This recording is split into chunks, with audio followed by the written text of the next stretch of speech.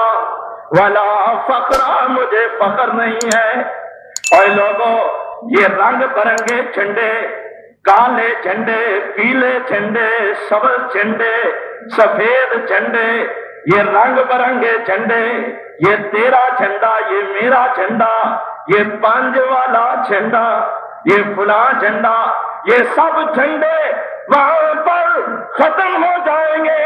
ایک ہی حمد والا جھنڈا ہوگا، لواء الحمد ہوگا، اور وہ جھنڈا میرے نبی کے ہاتھ میں ہوگا۔ آقا فرماتے ہیں آدم سے لے کے قیامت تک کا آخری انسان میرے جھنڈے کے نیچے ہوگا، سارے میرے جھنڈے کے نیچے ہوں گے۔ ولا فخر، لوگوں میں فخر نہیں کرتا، میں اظہار حقیقت کے طور پہ کہہ رہا ہوں۔ بھائیو، آج بھی ہمیں چاہیے کہ اس مدنی سرکار کے جھنڈے تلے جمع ہو جائے، اس کے لائے ہوئے نظام حیات کے مطابق اپنی زندگی بسر کرے نا۔ یہ بندر بانٹ، یہ تقسیم، یہ مختلف خانوں کے اندر جو ہم بٹے ہوئے ہیں، آؤ ان کو ختم کر دو اور سارے مجتمع متحد اور متفق ہو جاؤ اس ذات پر کہ جس کی سرداری دنیا میں بھی مسلم ہے اور جس کی سیدی اور سرداری آخرت میں بھی مسلم ہے۔ وہ دنیا کا بھی سردار ہے، وہ آخرت کا بھی سردار ہے، وہ دنیا کا بھی پیشوا ہے، وہ آخرت کا بھی پیشوا ہے، وہ دنیا کا بھی رہنما ہے، وہ آخرت کا بھی رہنما ہے۔ غدار ہیں وہ لوگ کہ جو اس نبی کی سرداری، اس نبی کی اقتدا، اس نبی کی پیشوائی سے منہ موڑ کر دنیا کے اندر اور اپنے پیشوا اور مقتدا بنائے پھرتے ہیں۔ جی یہ فلاں سرکار ہے، یہ فلاں سرکار ہے، یہ میری فلاں سرکار ہے، یہ فلاں دربار ہے۔ یاد رکھو، اللہ کم الحاکمین نے آمنہ کے لال کو مبعوث کر کے نبیوں کی نبوتیں منسوخ کر دی ہیں، تمہارے پیشواؤں کو کون پوچھتا ہے؟ حضرت عیسیٰ فرماتے ہیں جاؤ لوگوں، آج ایک ہی ذات ہے جس کے لیے اللہ نے دنیا میں اعلان کیا، عَسَىٰ أَن يَبْعَثَكَ رَبُّكَ مَقَامًا مَحْمُودًا۔ اے مصطفیٰ، ہم نے آپ کو صاحب مقام محمود بنایا ہے، اسی لیے حضرت نے فرمایا نا کہ ہر مسلمان میرا امتی جب آذان سنے آذان کے بعد یہ دعا پڑھے، آذان کے بعد دعا پڑھے. کیا دعا؟ صلی اللہ علیہ الصلاۃ والسلام علیک. یاد رکھو بھائیو، ہم درود کے منکر نہیں ہیں، لیکن یہاں پر ہوا کیا، بنا ہمارے ساتھ کیا؟ نبی نے فرمایا دعا پڑھو. اب کچھ اور پڑھ کر ہم نے نبی کے فرمان کو پسے پشت ڈالا یا نہ، اور نبی کے حکم کو ہم نے پسے پشت ڈال کر اس جگہ ایک نئی ایجاد شدہ بات کو لا کر رکھ دیا. سرکار دو عالم نے اسی لیے فرمایا کہ جب کسی جگہ سے کسی سنت کا خاتمہ ہوتا ہے تو اس کی جگہ بدعت لے لیتی ہے. آقا نے فرمایا دعا کرو، اللہم رب هذه الدعوة التامة والصلاة القائمة آت محمدا الوسیلۃ والفضیلہ وابعثہ مقاما محمودا الذی وعدتہ. اے رب العالمین، ہم تیری بارگاہ میں تیرے وعدوں کی تکمیل کی التجا کرتے ہیں. اللہ تو نے اپنے نبی سے وعدہ کیا تھا کہ اے مصطفیٰ میں تجھے مقام محمود عطا کروں گا. رب العالمین تیرا بھی وعدہ ہے اور ہماری بھی اپنے نبی سے وابستگی کی وجہ سے دعا ہے. اللہ کے حبیب فرماتے ہیں جو شخص آذان کے بعد یہ دعا پڑھتا ہے قیامت کے دن وہ میری شفاعت کا حقدار بن جاتا ہے. ربوں کا مقام محمودا. حضرت فرماتے ہیں لوگ میرے پاس آئیں گے، لوگ میرے پاس آئیں گے اور کہیں گے یا حضرت آج آئیے نا اللہ کے حضور پیش ہو کر ہماری سفارش کریں، ہماری شفاعت کریں. لوگوں یاد رکھو، لوگ گھر بیٹھ کر الزام لگاتے ہیں کہ یہ شفاعت کے منکر ہے، لیکن یاد رکھو ہمارا ایمان ہے شفاعت محمدی حق ہے، شفاعت محمدی حق ہے. اس شفاعت کا منکر کافر ہے، لیکن یاد رکھو اس شفاعت کے ساتھ ہم کسی اور نتو کی شفاعت کو تسلیم نہیں کرتے. آدم سے لے کے عیسیٰ تک کوئی شافع نہیں ہے، کوئی اور شافع کیسے ہو سکتا ہے؟ روز قیامت کا، یوم قیامت کا، میدان محشر کا شافع فقط ایک ہے اور اس کا نام ہے محمد ابن عبداللہ صلی اللہ علیہ وسلم. ایک شافع.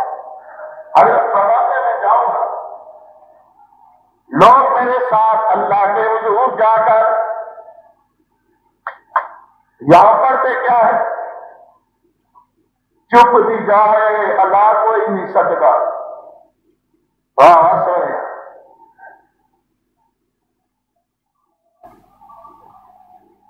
خدا جس نے پکڑے چھڑائے، محمد محمد کا پکڑا چھڑا گئی. اللہ سے ڈر جاؤ، اللہ سے ڈر جاؤ. ان مراتب کو الٹ مت کرو. اللہ کو اللہ رہنے دو، محمد کو رسول اللہ ہے.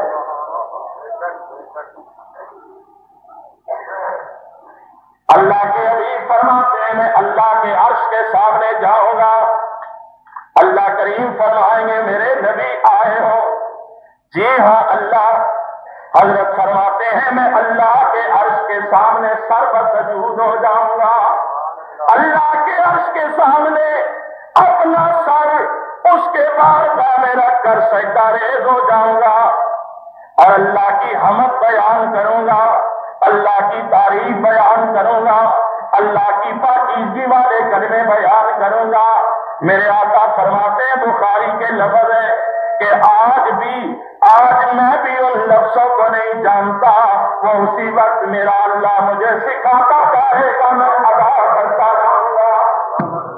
آج مجھے بھی پتہ نہیں ہے کہ کیا لفظ ہے۔ وہ ایسے بے مثال الفاظ اللہ کی حمد و ثنا والے۔ میں اللہ کی حمد و ثنا بیان کرتا جاؤں گا، اللہ کی تعریف بیان کرتا جاؤں گا، یہاں تک میرا اللہ مجھے مخاطب کر کے فرمائے گا ارفع راسک یا محمد وقل تسمع وسل تعطی واشفع تشفع۔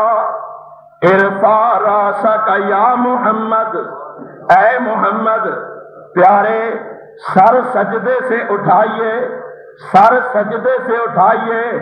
اللہ ایت الکرسی کیا ایت الکرسی ہے؟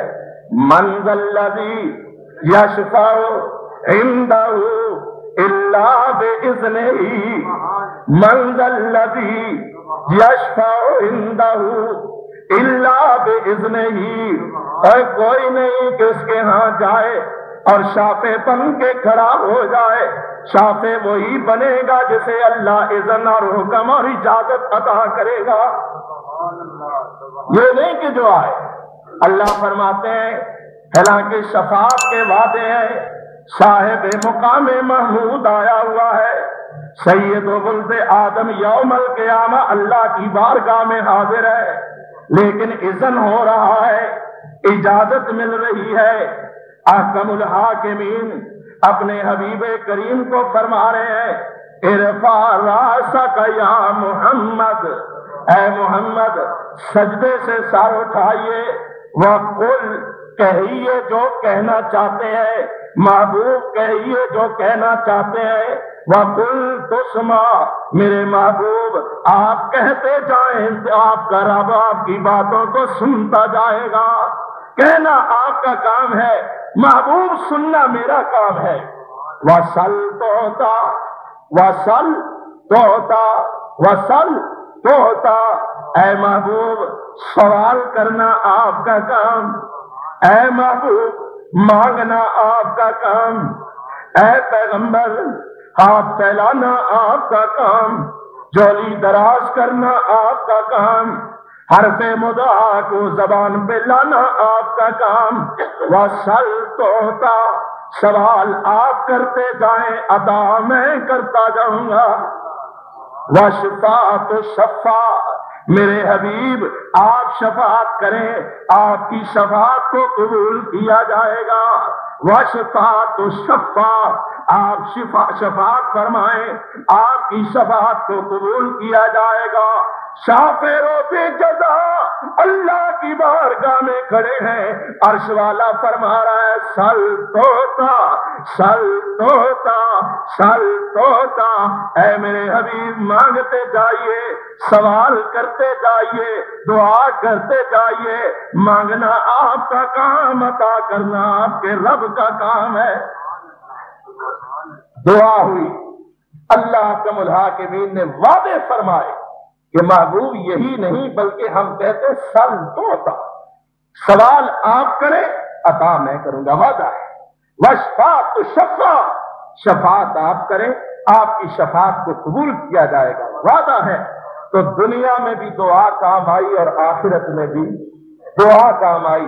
اللہ سے دعا خود بھی کیا کرو اور یہ بھی دعا کیا کرو کہ اے اللہ ہمیں قیامت کے دن اپنے رسول کی دعائے شفاعت کا حقدار بنانا۔ وآخر دعوانا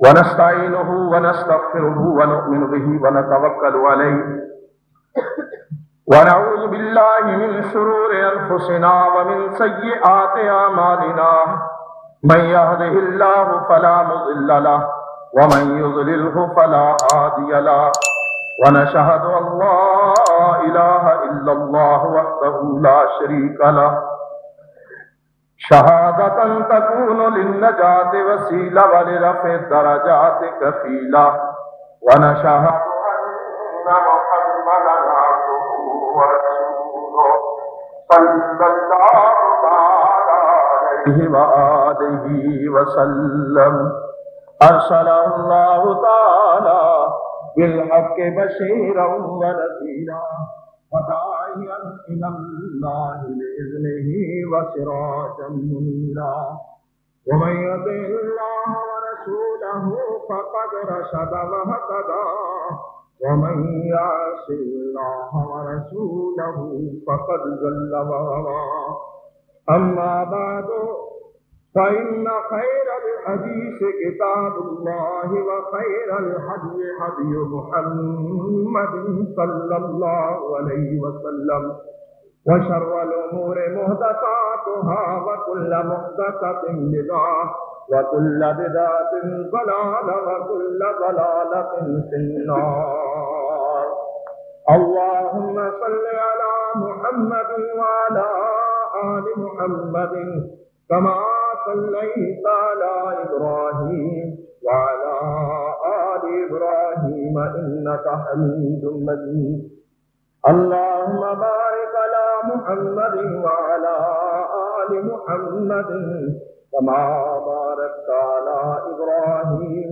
وعلى آل إبراهيم إنك حميد مجيد اللهم أيد الإسلام والمسلمين اللهم أعز الإسلام والمسلمين اللهم انصر الإسلام والمسلمين اللهم انصر من نصر دين محمد صلى الله تعالى عليه وسلم واجعلنا منهم واخذل من خذل وعارض وصرف عن دين محمد صلى الله عليه وسلم ولا تجعلنا منهم اللهم أنت ولينا في الدنيا والآخرة توفنا مسلمين وألحقنا بالصالحين اللهم حبب إلينا الإيمان وزينه في قلوبنا وكره إلينا الكفر والفسوق والعصيان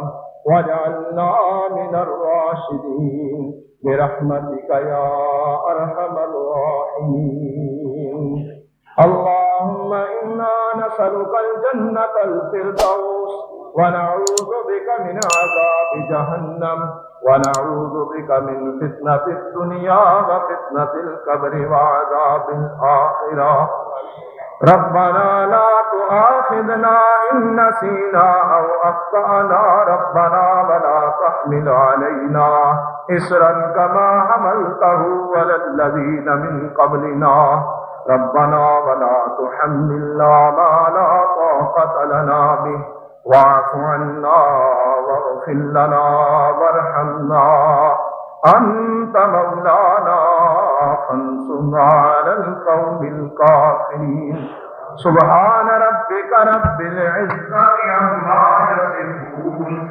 وسلام على المرسلين والحمد لله رب العالمين